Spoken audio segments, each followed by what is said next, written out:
So Chris, I mean, judging by what you've told me in terms of, the information concerning chargers, et cetera, and, our industry obviously needs to understand these things quite a bit better than they do now. I mean, there's no doubt about that. I wonder though, is this kind of leads me to my next point. I wanted to get your opinion, man. You've been in and around this industry for a long time. So if you read the tea leaves in the auto industry and you follow the money, like we were alluding to earlier, a lot of the industry, experts are saying, hey, in 6, 7 years, more than 50% of new cars will be electric. Now, it seems to me that there is some merit to them making that argument, given the investments that all these big OEMs are claiming that they are making in order to have, and produce electric cars. I mean, do you see this? I know you're not a manufacturing, expert per se, but I mean, judging by, what you're seeing, I know you follow it at least a little bit. Like, do you expect that to be realized? And like, if that is the case, 6 or 7 years is not a long time, man. So like, I wonder, like, how do you think our industry will be prepared for this? I mean, obviously, you're trying to make a dent in this, and I'm just shouting about it. I'm not actually doing, I'm not providing the resources, but like, how do you see this unfolding, I guess, like the next 4, 5, 6 years? Um, my honest opinion is that we're not going to mandate our way to EVs. In California, you guys might, but out here in wide open spaces, I mean, here in St. Louis, outside of Tesla, we have no charging infrastructure. And I mean, we're very well known for being the biggest small town in the world. Right. So we're a pretty good sized city, and Kansas City is a little bit bigger than we are, and they're on the other side of the state, and they don't have any charging infrastructure outside of Tesla. Um, I had a friend who had a Polestar as a company car. Only Yeah. place he could charge it was home. None of that Oh, J1772 supported charging nothing. network was ever online. That's Yes, interesting. it And was where does it he was live? I'm just out of curiosity. right here in St. Louis. Wow. Yep. And then, So Tesla's made the investment and and and let me ask you this. I mean, I think you just kind of answered it, so to speak, but like where does this where does this put Tesla in the aggregate in this space? I mean, you're telling me like in these remote areas, and I've experienced a little bit of this myself, to be quite honest with you. I've taken some road trips in electric vehicles, and a lot of the remote, I shouldn't say remote, but outside of California, you don't see outside of the major metro areas. You're right. I only see Tesla. So like number one, I completely agree with you. I don't think mandates are the way to do it. I think that the market approach ultimately will win. If the cars are better, if they're cheaper to maintain and operate, then the better idea will win, so to speak, right? Mhm. Um, but don't you think this is a tremendous advantage for Tesla? Oh, absolutely. So I used to live out there by you in Napa, and I was out there for 7 years. And my business partner, when I was living out there, he was a Tesla customer. He had a Model S, and I was never really a big giant fan of Tesla. I always followed what they're doing. I thought the technology was really cool, but I was never this EV fan. Right. And him and I were talking. We're out, it's Napa. We were out drinking wine one Yeah, night, yeah, of and we're course. and we're just talking. And I told him, I said, a time will come where Tesla will be the electric car gas station. And when they get there, the car company doesn't even have to do anything anymore. And they're almost there. It started happening with the adoption when Ford and Rivian adopted NACS, and then little by little, every month somebody else did. One week, Everybody fell three, in line. yep. And Right. then, I think Stellantis or Volkswagen was a holdout. Then before you knew it, everyone had adopted NACS. And I called them as that was going on. I'm like, this is coming true right now. And um, if you look at the number of charging stations that are out there, Tesla's number two to, I think, ChargePoint.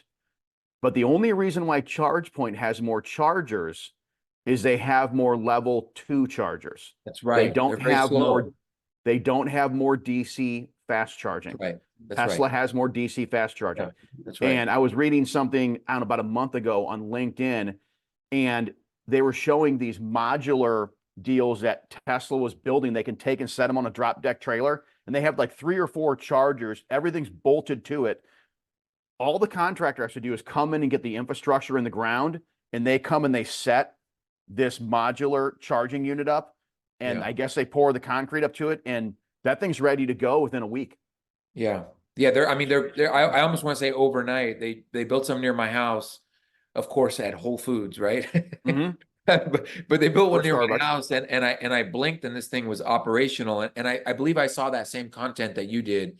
It looks like they're completely pre-assembling them, craning them onto a deck, and then just dropping them down to the steel foundation bolts that they embed, or something similar to that. Yep, I could be somehow. a bit off, but yeah. But I mean, they're not really building them once they set them, like they're done. Mm-hmm. And it's really interesting to watch. Um, so so I agree with you about the mandates. Obviously, the amount of chargers is increasing. Um, and you're right. California, in fact, I'll share my opinion if it matters. I don't believe California is going to even need the mandate, so to No. speak. I mean, we're already new electric vehicles in our county represent greater than 50% of new vehicles. I think it's like Mm-hmm. in the high 50s, maybe even low 60s. So I don't believe, I know California likes to, oh, look at, we're doing the right thing. We're mandating. Well, yeah, you kind of are, you think you are, but you're not really. But I don't think California will need the mandate. And I think that hopefully, like I would mention earlier, the better idea wins. And if consumers feel that, electric vehicles represent a better value for me, they're cheaper to operate, less maintenance. Those are the experiences I've had. And I know other people say, disagree with me. They say, oh no, they're not cheaper, or they're not this, or they're not that. But if that is in fact the case, and whether or not mandates are how we get there, I do oftentimes wonder, which is why I'm curious to see what you think about this. I wonder how much that's going to change what we do in terms of in the towing industry, because we had some guests on a few episodes back, and I think you probably are aware or know these gentlemen. They represent a product called Firebox, Mm-hmm. which you get a crashed EV, and you put it in this type of container, and it would contain the fire, right? If that vehicle was to go up in flames in your facility, in your lot. And I wonder, whether it's things like that, whether it's the mobile chargers that you've so, graciously shared with everybody. I wonder, are we going to see a thinning of the herd in our industry if they just all sort of like continue this? Or do you think people eventually, as it proliferates, will eventually kind of fall in line? How do you see that going? They're going to have to adopt. They're going to, I mean, if they want to succeed, they're going to have to adopt. But in the same breath, um, not every tower out there should be touching an electric vehicle. I mean, you and I have been on a lot of conversations on these social media deals. The whole if it loads, it tows, and all that nonsense that goes on in this If business. it fits, it ships. Yeah. Yep, those guys need to be hauling around Chevrolet Chevettes. They don't need to be touching EVs. And the reason why they don't need to be touching EVs is the worst thing you can have for your stock price is an EV fire. And um, a time is going to come, and it's going to be sooner than later. It's going to be within the next 3 years that somebody is going to pick up a Model 3 Tesla, a Model S, a Rivian, an F-150 Lightning, and they're going to take it and tow backwards, and it's likely going to be a repossession because those Yeah. guys are always literally under the gun. Yeah. And they're going to tow it backwards, and they're going to have a thermal event in a motor, and it's going to catch fire, and it's going to be billed as an electric vehicle fire in the battery. And it's Yeah. never going to come to light where it originated. Right. It's not everybody needs to be touching those cars. And that's the other piece of the problem we have here. Tesla is very selective in who they have handle their cars because they have one type of car, electric vehicles. Correct. Everyone else that goes through a traditional motor club are kind of at the mercy to whoever in the network gets assigned the work. Is willing to And do it. Yeah. I can I can show you pictures, but I have called people I know at OEMs. I've been driving around here in St. Louis. We don't have a lot of EVs, but we have EVs here. And I've been driving around in St. Louis and I've seen EVs retained in the most foul manner. And I'll take the pictures and I will send them right to the roadside manager that I know at that OEM. Like, you guys need to kick this guy right now. And you need to check this car for damage when it gets there. And I'll get the license plate and everything. I mean, I don't care. Right. I don't care if somebody gets mad at me about it, because if they want to have a talk about it, I can talk all night about it. Right. We don't need, we don't need that as an industry, because, we already have a black eye, no pun intended. No, you're right though. You're absolutely right. I mean, look, the stewardship for the industry is either going to come within the industry or the people adjacent to the industry. Yep. Because if it doesn't, and this is something that I want to emphasize, because I've had these conversations with my counterparts, other towers, it has to come from within or adjacent, because if it doesn't, then it goes to the government to do it. Mm-hmm. And we all know what happens when the government, which is often not efficient, right? And is not always, they're trying to address an issue without actually knowing about the issue. They just want to put a stop to this, what they perceive as horrible activity, right? This tower is bad, so we're going to pass some laws to make sure that that can never happen again. Well, sometimes in the course of doing that, they screw a lot of things up. We've seen this. Mm-hmm. And yeah, so I appreciate your stewardship as it relates to that. And I really hope the OEMs do as well, because you brought up a very, very interesting point. You're asking legacy automakers that have made internal combustion engine vehicles for 100 years, who now are like, oh, well, we have electric vehicles too, but their existing infrastructure is set up to service their ICE vehicles. And so now here come, I don't know, I'm using this as an example. Here comes Chevy's EV Blazer. Well, Chevy doesn't really have a lot of electric vehicles on the road, right? Compared to, let's say, Tesla or even Rivian or et cetera. And so now their infrastructure that's set up now needs to be altered in some respect.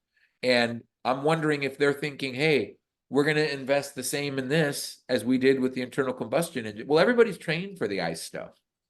Mm-hmm. Now, I mean, what has really changed in internal combustion in terms of roadside service? Not a whole lot. Well, I mean, we've already proven as an industry we can catch those on fire. I mean, we have. I mean, the first generation escapes. Guys were towing those V6 all-wheel drive ones, rear wheels down. Viscous clutches got hot. The rear end got hot. Car goes up. Or locks up or whatever. Yeah, towing Hyundais and Kias and Hondas backwards in neutral because they're junk. We've already proven that we can set cars on fire. They don't need to be battery electric cars.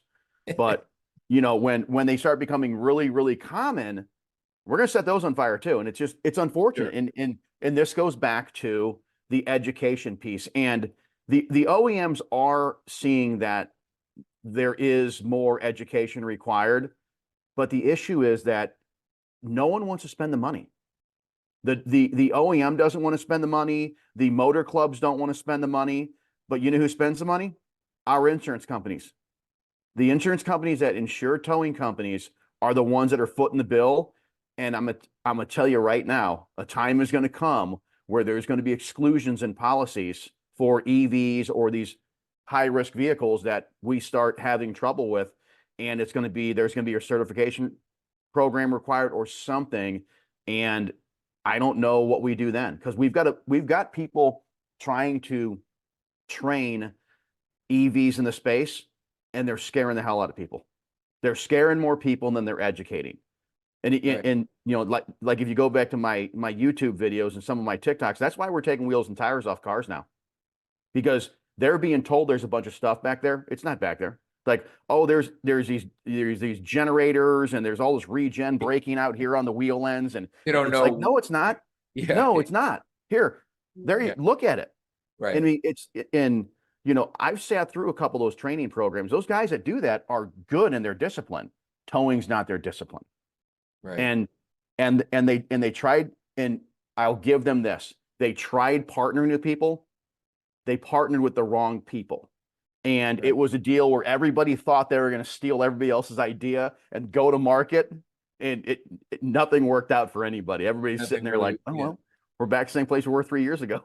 Well, this is why I can appreciate you having this perspective on insurance because of your experiences in dealing with the insurance side of the industry. And you hit the nail on the head.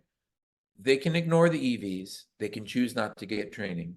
The moment they're going to get called to either recover or tow one, and there's a big loss, it's like you're not going to get insurance again. Mm-mm. Because you mentioned, hey, ice cars burn too, which is absolutely true. But you know what? Those losses are mitigated by the fact that those fires are easy to put out relative to an EV vehicle fire. So what that tells me is I'm just kind of putting two and two together here, and based on my own anecdotal experiences with difficulties in getting insurance over the years, et cetera, is that tells me that it makes a lot of sense for us as an industry to increase the training for these newer vehicles, namely electric vehicles, because the losses are going to be substantial if you have one. This is not like, hey, I blew up the transfer case on this Toyota Highlander, which we did a couple months ago. But this is not that, right? This is, oh, this car caught fire in my storage lot and burned 10 other cars because I didn't know what I was doing. Or it caught fire because like you said, I towed it on the drive wheels or whatever, and it was wrecked. I didn't know. And then now it burned my truck too, in addition to a catastrophic fire that needed to be put out. They couldn't unhook it or whatever. It's certainly a possibility. I don't want to freak people out, but these losses would be big and they would be, you know, put somebody in the grave, so to speak, right? Like you're out of business. You can't get insurance. Well, So it stands to reason, you know? you know what's funny is the piece of it that no one's talking about yet with these EV fires is all the contaminated water that comes out of one of those events. It goes right into the soil. No one is going out there that I've No one's heard talking of about it. and remediating those sites. Now, I can tell you right now, if a towing company catches one on fire in front of, like in front of my place, and the fire department decides we're going to fight this thing instead of letting it burn out, which is a logical thing to do. We're going to fight this thing and we're going to pump 25 or 30,000 gallons of water on this and then have contaminated water coming out the back end and contaminate the front yard of 5 residences. Right. That's going to be a giant problem.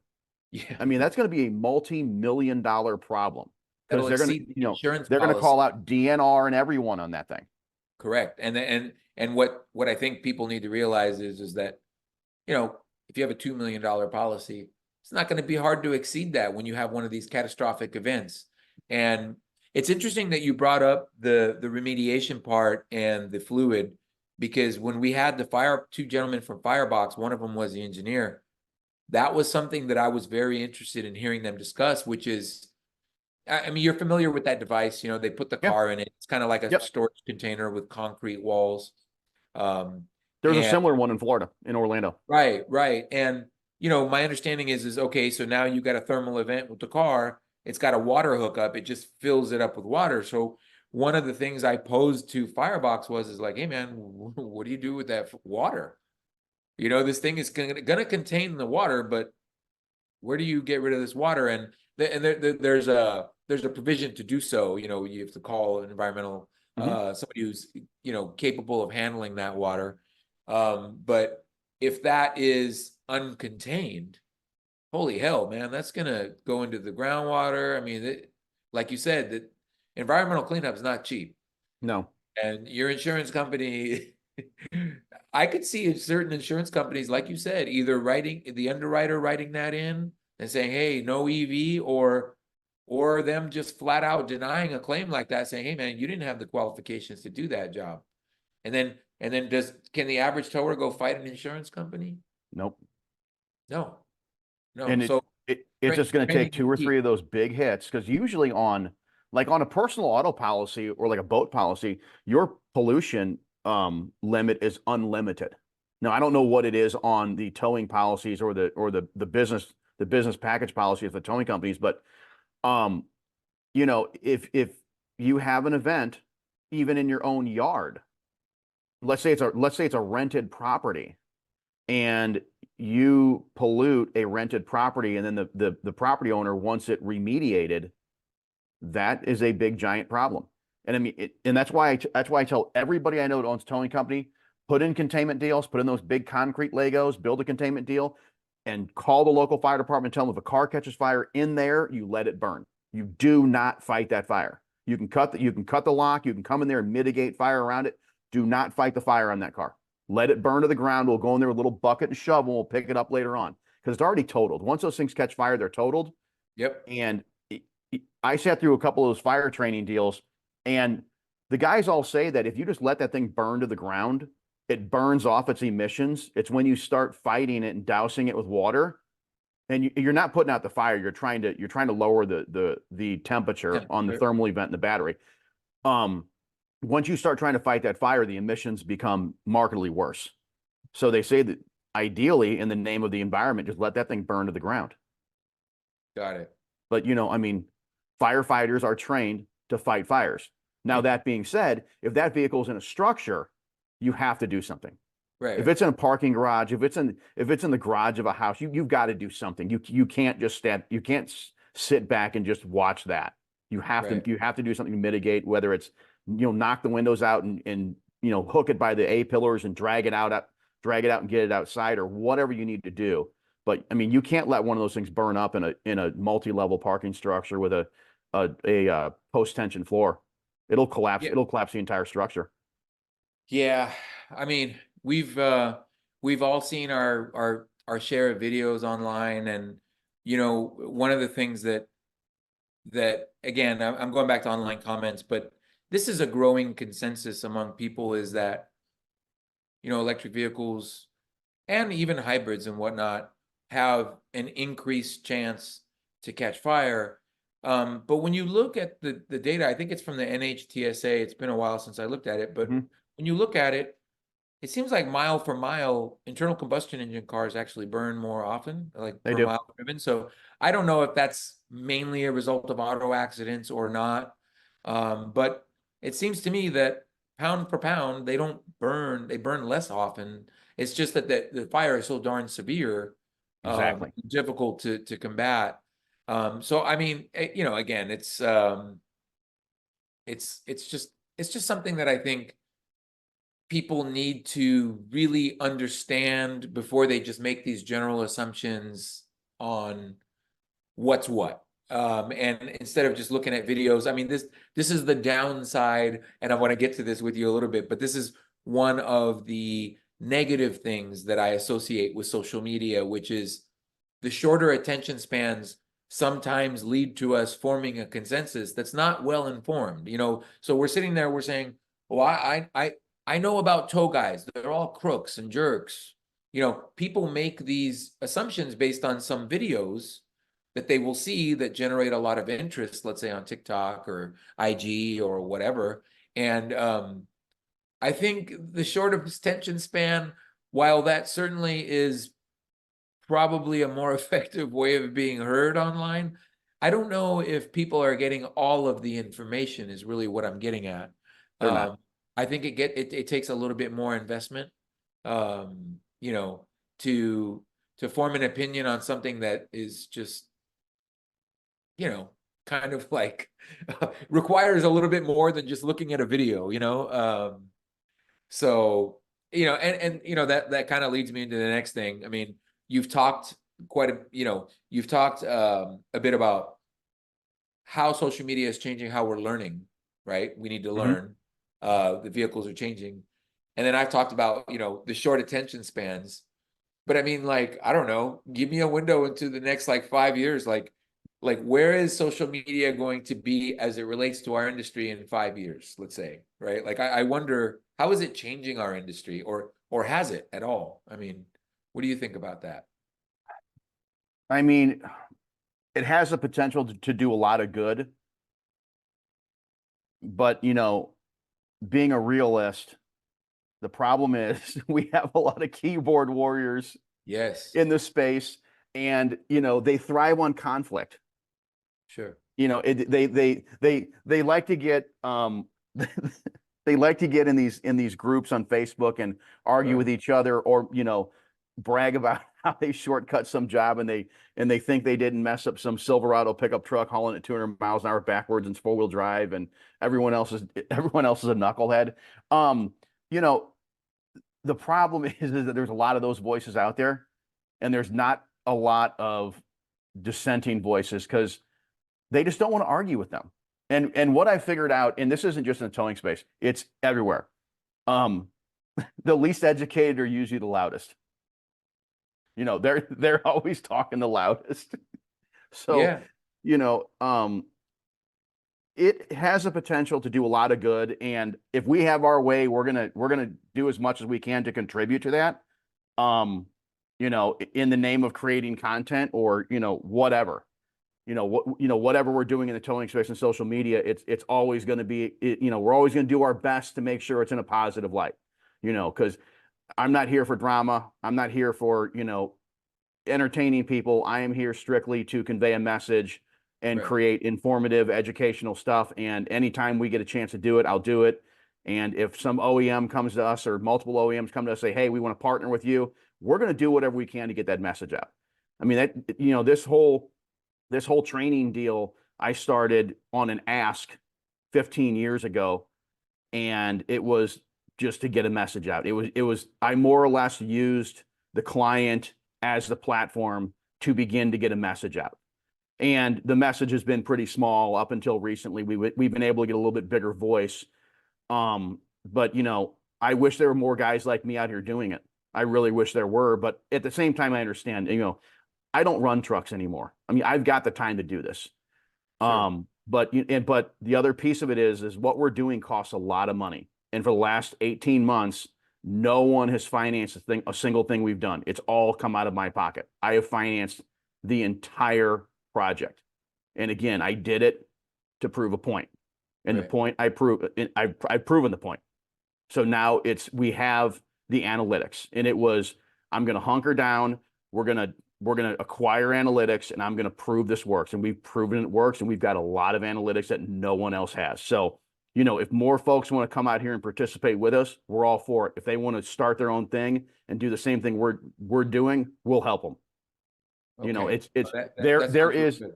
there is a ton of opportunity for the towing industry in social media, because all these guys are on social media. I mean, if you think about it, when these guys are sitting around waiting for calls, what are they usually doing? If they're not cleaning up their truck, they're usually doom scrolling some platform on social media. Yeah. And that's exactly why we just put it right in front of them. Yeah, like, cursing at somebody on Facebook or whatever. Yeah. I mean, that's to be quite honest with you, that's what they're doing. Or drinking an energy drink. Yeah, Uh, we're smoking. yeah. But no, that's very interesting. And Michael's ears just perked up over here when we were talking a little bit about your willingness to collaborate with people, because one of the things that and just so it's clear, Michael is the chief designer of Tow.Club towing software, and one of the things that I've always conferred with Michael about is how do we okay, so you're the tower, right? And you get dispatched to tow this car, whatever the car is. How do you, I mean, and we're going to get to why this is important momentarily, but how do you as a driver know what to do with that particular car? It's the first time you've towed that particular car, new model. What do? You got to be there in 20 minutes or whatever. It's like, how do you do that? So Michael has been working behind the scenes, trying to develop ways to make it easier for in-product information, in-product tech information Hmm. for vehicles. We're likely going to follow up with you at a later time to discuss how we can have a conversation about how to help us and maybe other towing software providers do that as well. Because we talk about social media, but the truth is many towers now, thankfully, are going paperless. Hmm. So going paperless means that you have to put that information in the palm of their hand if you're sending them out on a job. Um, and what that means is that people like Michael have to be very creative in helping the end user like, okay, like, oh, I got dispatched to tow this 2024 Hummer EV. I don't know nothing about this thing, man. I know that it's cool or whatever, and the wheels, the rear wheels steer and it crab walks and does all that, but the guy's saying it's dead. What do I do? Do I just drag that thing up the bed of my truck? Maybe I shouldn't do that, right? But what do I do? Yeah. And so again, um, hopefully, Michael will follow up with you at a later time, and he could talk about how to pass this information on to towers in a little bit of an easier and more efficient way through links, in-app links, things that help that operator. Oh, 2024. Oh, there's an information guide here. Let me click on that information guide, and it says, as you mentioned, don't tow this thing backwards. Don't Yep. you know, check this out before you, try to add 12 volts to this thing or what have you. I think I think that it's going to take people like you and people like Michael to collaborate to actually make a functional difference in practice, right? Because what we're doing is we're telling the industry, well, learn about this stuff, learn about this, learn about this. And number one, I don't think it's at the forefront of everybody's minds quite yet. Learn about newer vehicles, learn about electric vehicles, et cetera. And number two, I wonder in talking to other owners, I mean, there are some exceptions to this, but the consensus that I have, and this is just a seat of my pants kind of, assessment of it is, and me being an owner myself, I mean, our time is limited. And so we're going to rely, me personally as a tower, I'm going to rely on my vendors. If I'm buying equipment from this place, I want them to teach me about that equipment. If I'm buying software from X place, I want that software company to teach me about how that software works and how it can help me learn about the vehicles. So I hope that we can sort of move forward with making things like that a little bit easier for people to access, which I think is what you're trying to do. Hmm. And I hope that it becomes more commonplace. Um, I wanted to kind of get your final opinion on something here, and I asked this a lot. Uh, I was wondering, because you've been an owner, you've been a repossessor, you've been on the insurance side, and now you're trying to teach us how not to screw up new cars. Um, where do you like? If you could give me, I mean, you have enough conversations and you rub enough shoulders with some of the what I think is are the people that are doing a lot of the towing, et cetera. But what do you think the top three issues are? I mean, me as an owner, I could share my opinion, but I'd like to hear what you think. I mean, you've been on the insurance side, but I'm just curious because a lot of people are nervous. They're anxious about this.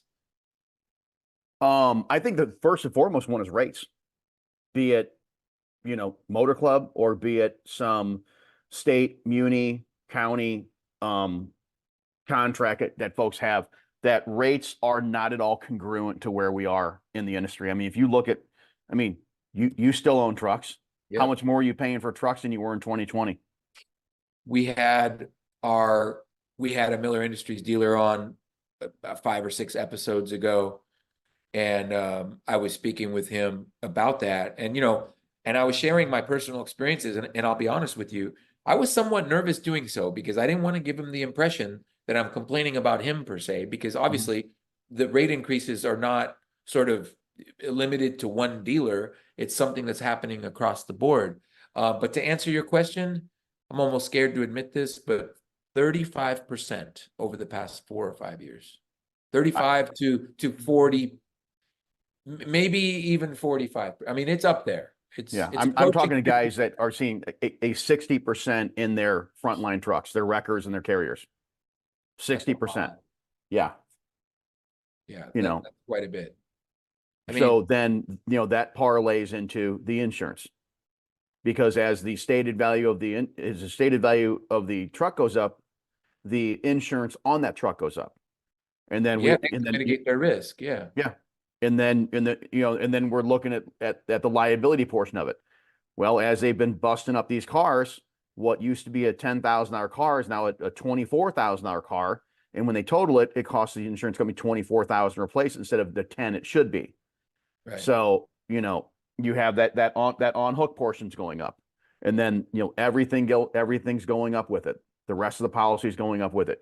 So you have the rates wherever they're coming from. I mean, like Missouri, we're not a regulated state. I mean, there's guys that I know that go out and they'll work a a semi accident, and it will be $250,000 semi accident. I've I mean, seen and costs like that. Yeah. and this isn't a gouging deal. That's the labor it took. I mean, I've got a couple buddies that have a place down in central Missouri, and they've got a stretch of road in that town where they've got one of their locations at, and every time it rains, the semis are off and they're up to the doors in mud because they've got construction going, and they've worked 50 big truck accidents since the beginning of the year. That's a And they lot. said they were out there on one of them for 8 hours with 2 excavators and 3 wreckers and the whole lane taken down, not goofing around, trying to get this thing out of the mud because it was buried. So, so in states like ours, folks can make money, but then we've got some counties and municipalities that really want to lean on, what these guys make. So the the rates support everything. The money is the lifeblood of the business. If you're not making the money, nothing else matters. So you can't pay for the trucks, you can't pay for the insurance, you can't pay for anything, you can't pay for labor. Education. It, you Yeah, know, and the and whole that's the thing. next piece of it is the labor. I mean, the everything. We are in a drastic inflationary period. We have been for a couple of years, and these guys need and want to make more money, and so we need to pay them more money. But the flip side of the coin with labor is we have a giant deficit in skilled labor. We've got a lot of new guys coming in, and it goes back to the technical nature of these vehicles is we're throwing these 20 something guys into a fire, and you'd think that these guys would have a little bit of acumen with this technology in these cars, and they don't. It's not like when you and I were growing up. I mean, when I was growing up, I was tinkering with cars all the time. These kids grew up playing video games. It's true. So, and Yeah. and a lot of these guys treat running tow trucks as a last ditch effort to make money. Yes. And that's really unfortunate that's where our industry has gotten because it's so hard to recruit people. And then as soon as they are the slightest bit educated or trained, they want to leave and go somewhere else. Either they want to get out of the business or they want to go drive the heavy or whatever. So, Right. it's going to be revenue, it's going to be insurance, and it's going to be labor. Those are the three killers right now. That's what's really given us a problem. Those would be the answers I would give had that question been posed to me. Yeah. So I find your answers refreshing because as a tower currently, it's like that's exactly what I'm facing. I have the equipment costs increases and spikes that you mentioned. Our rates in California are regulated by the Mhm. state and or local governments. So we have those two factors. The labor factor for us has proven to be the worst out of the other two, believe it or not. And the reason is this is probably more of a regional issue as opposed to a nationwide issue, but I'm fighting for employees. I'm fighting with like tech companies for employees. So either they're going to come work for me, get their hands dirty and drive a tow truck, or they're going to go work at, at an entry level tech company, kind of an entry level position. And how we've been able to, in my company, kind of mitigate that a little bit is we went to a 4-day work week. And that has really helped us retain our good people because they say, like I work here 4 days, I get 3 days off. I got a couple guys that drive Uber on their days off. Okay, do whatever makes you happy. But that has helped. But labor for us, it has slowed how quickly we can grow our business because there just hasn't been enough. And not only do we do a 4-day work week, but we do like they don't take their trucks home.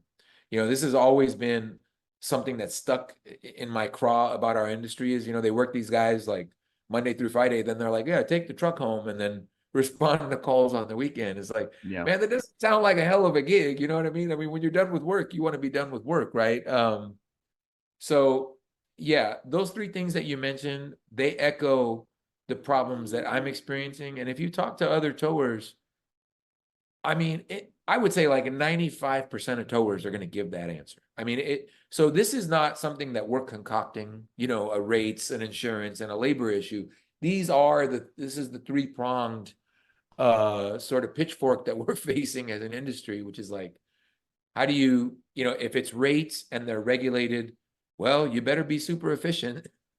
If it's insurance and it's through the roof, well, find out what's causing your rates to be so damn high. Is it claims? Is it, do you have a particular environmental issue that's making your real estate more likely to be, who knows, experience a loss? And if it's labor, for me personally, and other owners don't necessarily enjoy when I talk to them transparently about this, but oftentimes we get applicants from other towing companies, and they say, I don't want to work 80 hours a week. I don't want to do that. I want to work 40 hours a week. I want to work maybe 50 hours a week. And so what I was getting at is appreciating your good staff, doing something in your company that makes them stick around. And it could be for some guys, it's a novelty. Some guys, I talk to other owners, I give them a company car. Oh, I do this. Oh, I do this. And I hope that what comes out of this, and my concern is that it doesn't sort of rectify itself, because oftentimes owners are putting Band-Aid, I'm going to put a Band-Aid on this to stop that leak, and then I go over here. And so I hope that when you talk about and you discuss that very real proposition of insurance and labor and rates, that the labor, the sole focus on the labor can't just be, oh, well, it costs too much. It has to be like, well, why is it costing so much? Is your work environment not good? Are your benefits good? Are you treating people with dignity? This is something that is kind of personal to me because of the stories I hear when we are interviewing people that have experience, and they discuss where they came from and they discuss how they were treated. So I hope generally, just kind of in the aggregate, I hope that the solutions to some of these problems that you mentioned include better working conditions for the drivers, Yeah. whether it's hours, whether it's, are you investing in something that helps them make their job easier so they don't, they can save their back, whatever the case is. Sometimes as owners, we get out of the truck and we kind of stop worrying about that work. We think we know it, but it's like, hey, when new things come along and they're going to be put in a challenging position, maybe it's time for training. Maybe it's time for investment in better equipment. And so hopefully the industry can kind of understand that that's also part of the equation to get better as well. Not just, I need to charge more, or, I think it has to be a three-prong attack, for sure. Chris, this conversation has been very enlightening for me, man. I've taken up a lot of your time. I really appreciate you coming on. I can't tell you that enough. I'd like to follow up with you at a later date, once we can kind of see how I'd like to see how the rest of this year plays out. I'm curious to see. There's a lot of things that I think are going to happen this year in automotive in general, and it'll be curious how things play out. I really appreciate you again coming on, and I want to remind the listeners, if you aren't willing to know, then don't tow. In fact, the gentleman who helped me coin that is right here. His name is Chris Young. Chris, thanks again, man. I appreciate it. Anytime. All right, you take care, man. You too. Thank you. No problem.